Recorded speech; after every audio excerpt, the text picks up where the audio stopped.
금융시장 이야기를 할 건데요. 금융시장 이 질문하면 청년들이 늘 답하는 건 이거죠. 돈도 없는데 뭘 어떻게 모으느냐. 그죠? 저축할 돈이 없는데 뭔 재테크냐 이야기를 해요. 어떻게 불려나가고 어떻게 모을까요? 제가 먼저 얘기할까요? 앞서 청년 문제하고 많이 연관이 돼 있는 것 같습니다. 내 지금 이렇게 취업도 못하고 돈이 없는데 어떻게 하냐. 저 역시도 마찬가지 고민을 해요. 애들 교육하는데 돈 쓰고 뭐하고 하다 보면 진짜 잔고 남는 게 없거든요. 미래가 잘 안 보이죠. 답답하잖아요. 근데 재테크와 관련돼서는 가장 첫 번째는 일단 모아야 됩니다. 무조건 모아야 됩니다. 이거는 뭐 첫 번째 원칙이에요. 안 쓰고 모으는 수밖에 없습니다. 흔히 말하는 시드머니, 종잣돈 모으라는 얘기 많이 들으시잖아요. 그러니까 청년이든 아니면 내가 뭔가 투자를 하고 싶다는 생각을 가지고 계셨으면 목표를 세우고 무조건 모으십시오. 뭐 1년에 내가 뭐 10만 원을 모아보겠다. 적게 아니면 1년에 100만 원을 모아보겠다 그러면 먹는 거 덜 먹고 덜 쓰고 해서 모으셔야 돼요. 그래야 뭐 500만 원이 모이든 뭐 1000만 원이 모이든 그래야 뭔가 투자를 시작할 거 아니에요. 그것도 없이는 못 한다고요. 그러니까 목표를 세우십시오. 네, 이만큼 모을게. 한 달에 얼마를 모을게. 뭐 1년에 그래서 얼마를 모을게. 그러면 모으고 나면 그래도 조금은 즐겨야 되잖아요. 그러면 이 중에 5%든지 10%는 그날 모았을 때 쓰는 거예요. 자기한테. 그래서 그 즐거움을 한번 얻으시고 계속해서 모으십시오. 그래서 일정 규모 한 1000만 원 정도가 되기 시작하면 그때서부터 재테크에 나서시든 뭐 주식을 투자하시든 뭔가를 하시라고 하고 싶어서 일단은 모으셔라. 모을 때는 복리 상품. 그러니까 흔히 말하는 그냥 예금하지 마시고 복리로 쌓아주는 것들 있잖아요. 저축은행 가시면 이자 조금이라도 놓고 복리로 쌓아주는 상품에 절대로 거기 처음에 종잣돈 모으실 때는 주식 같은 거 하지 마세요. 저 주식 방송에 있지만 종잣돈 모으실 때는 주식 하시면 안 됩니다. 일단 마이너스 되면 여러분 생각하실 때 나 50% 빠지면 50% 오르면 원금 된다라고 생각하시는데 아니에요.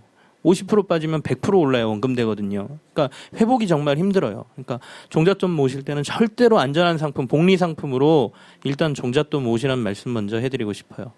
방금 김치영 기자 잠깐 설명했던 거 이해하시죠? 그러니까 100만 원이 50만 원 되면 다시 100만 원 만들려면 50%만 오르면 안 돼요. 100% 올라야 돼요. 떨어지기는 50% 떨어졌는데. 그 상품들을 좀 꼼꼼하게 보실 필요도 있을 것 같아요. 보면 이 금융회사들도 들어갈 때는 마음대로 들어가도 나갈 때는 마음대로 나갈 수 없는 구조인 게 한 번 주거래를 정하면 저도 지금 대학 때 주거래 은행으로 정한 곳을 지금까지 쓰고 있거든요. 그때 개설한 저희 때 막 대학교 앞에 학교 갈 때 보면은 10,000원 줄 테니까 카드 한 장 만들어 학생. 제가 그 세대예요. 그래서 조금 이따 2003년에 카드 대란 발발했잖아요. 제가 그때 입사했죠. 참 힘든 시기 보냈었는데 그때 LG 카드 망했죠. 예, 네. 제가 LG 카드 회원이었습니다. 그래서 이제 졸업하고 바로 LG카드 문 닫았다 기사를 제일 먼저 썼죠. 근데 그렇게 그 청년 고객들을 먼저 끌어들이려고 하기 때문에 20대나 대학생들에게는 뭔가 인센티브를 더 주거든요. 그걸 회사별로 좀 비교를 하시고 장기적으로 어떤 게 더 낫겠다 싶은 그런 곳에서 통장 개설하신 다음에 뭐 아까 김치영 기자 언급한 그런 상품 선택하시면 좋겠고 통장을 좀 나누시면 좋을 것 같아요. 저희 집에서는 이걸 사랑의 이름표라고 부르는데 통장에 이름표를 붙여서 뭐 공과금 내는 거, 뭐 애 교육비 나가는 거 이렇게 나눕니다. 주거비 나가는 거. 그러면 따로 정리할 필요 없이 그거 자체가 그 회계 자료가 되기 때문에 이미 많은 알뜰한 분들 그렇게 하고 계시겠지만 그렇게 하시고요. 별개로 이제 증시에 좀 관심이 있으시다 이런 분들은 최근 들어서는 호재를 가지고 돈을 버는 시대는 아닌 것 같아요. 예컨대 악재에 베팅을 하라 저는 이렇게 뭐 전문가 앞에서 주름 잡는 것 같습니다만 그렇게 언급을 하고 싶은데요. 아모레퍼시픽 같은 경우에도 보면 치약에 그 그 가습기 살균제 성분 들어있다고 해서 잠깐 빠졌잖아요. 근데 금방 다시 올라갔습니다. 왜 그러냐면 회사가 갖고 있는 펀더멘털이 워낙 좋기 때문에. 그래서 펀더멘털이 좋은데 단기간에 악재가 있다. 이런 회사가 있으면 눈여겨보셨다가 단기간에 뭐 약간 여유자금 있으시다 그러면 일주일, 한 달, 저는 뭐 반년 이 정도 보시면 그 정도는 투자하셔도 좋지 않을까 싶어요. 네, 말씀 중에 저희가 라디오 방송이라 제가 일일이 소개하면 끊어집니다. 그래서 박연민인데요. 이렇게 네. 너무 좋은 이야기 하셔서 짧게만 이야기하자면 거기에 추가적으로 쓰면 좋은 전략이 예금풍차 전략이라고 있습니다. 이게 뭐냐면요. 돈을 모으는 재미를 느껴야 돈을 모을 수가 있거든요. 이게 아까 자기에게 보너스를 주라는 말씀했을 때 제가 딱 치고 들어갔어야 되는데 약간 늦었고요. 근데 간단합니다. 만기가 최근에 3년 4년을 자기가 넣으면 그 돈을 다 찾으면 좋지만 사람의 인내심은 그렇게 강하지 않아요. 제가 모은행에서 이코노미스트 생활을 할 때 그 소비자 통계 조사를 한번 해봤는데 만기 3년이나 5년 고객이 만기까지 유지하시는 비율이요 30% 그런 레벨에 물론 불황이었어요. 근데 그만큼 어려워요. 그렇기 때문에 지금처럼 어차피 금리가 다 낮거든요. 그러면 1년짜리 예금을 들어서 1년 만기가 됐을 때 거기에 다시 새로운 돈과 만기 돌아온 돈을 합쳐서 넣는 그러니까 복리 투자가 저절로 되는 거죠. 그러면서 매년 조금씩 쌓여 나가는 그 재미를 느끼시는 것도 좋은 전략이 아닐까 생각됩니다. 이대호입니다. 그렇죠. 이렇게. 다시 한번 이대호입니다. 최고의 재테크가 뭔지 아세요? 누가 그 얘기해 주더라고요. 월급이라고. 아주 오랜 시간 안정적으로 꾸준히 벌 수만 있다면 그게 최고의 재테크라고. 예를 들어서 연봉 5천만 원이라고 치면 금융투자 수익만으로 그걸 올리려면 10억 원으로 연 5%를 꾸준히 올려야 되는 겁니다. 요즘 같은 시대에 연 5%가 어디 쉬운 일인가요? 그만큼 또 리스크도 많이 따르게 되고요. 그래서 최고의 재테크는 월급이라고 말씀드리고 싶고요. 또 하나가 저금리 시대에는 투자보다는 나가는 돈 줄이는 게 최우선이다라는 말 전문가들 아마 많이 강조를 하실 겁니다. 저는 최근에 좀 충격을 받았던 게 저도 나름 이제 금융권도 좀 출입을 하고 잘난 척 좀 하는 기자이긴 한데 저희 어머니랑 장모님이랑 다 그 부동산 담보 비율이 남아 있는데 신용대출을 쓰고 계시더라고요. 저 얼마 전에 알았어요. 그러니까 쉽게 그냥 편리하니까 마이너스 통장을 이제 쓰고 계셨던 건데 그 금리가 장난이 아니잖아요. 이거 그냥 담보대출로 받으시면 훨씬 더 그 한 반 정도 되는 금리에 받으실 수 있는데 물론 이제 요즘 주택담보대출은 원리금 분할 상환을 시키니까 매월 좀 부담이 커지긴 합니다만 그래도 금리라는 건 너무 아깝잖아요. 해서 좀 최근에 그 충격을 받았었던 게 있고 그리고 모 대부업체 광고 멘트 중에 그런 게 있었어요. 급할 땐 택시도 탈 수 있는 거지 뭐 이렇게 대부업체 접근성을 아주 좀 그 문턱을 낮추게 하려는 그런데 단점이 하나 있죠. 급할 때 택시 타버릇하면 나중에 절대 버스 못 탑니다. 금융권에서는 그 신용도가 악화되기 때문에 더더욱 그렇고요. 그래서 좀 급하더라도 한 박자 좀 템포를 좀 쉬어갈 수 있는 그런 여유 좀 챙기셨으면 좋을 것 같아요. 네, 정인설입니다. 맨 나중에 얘기를 하면 항상 이렇게 얘기하죠. 앞에서 다 좋은 말씀 해주셔서 저도 똑같은 얘기입니다. 거의 정말 좋은 말씀들 많이 해주셨고 방금 얘기한 그대로 요즘에 일치월장이란 말이 있다라고 해요. 이게 아까 이대호 기자가 얘기했던 것처럼 일찍 취업해서 월급 받아 장가 가자라는 뜻입니다. 이제 장가만 가면 안 되잖아요. 시집도 가야 되잖아요. 그래서 문전성시라는 게 또 있대요.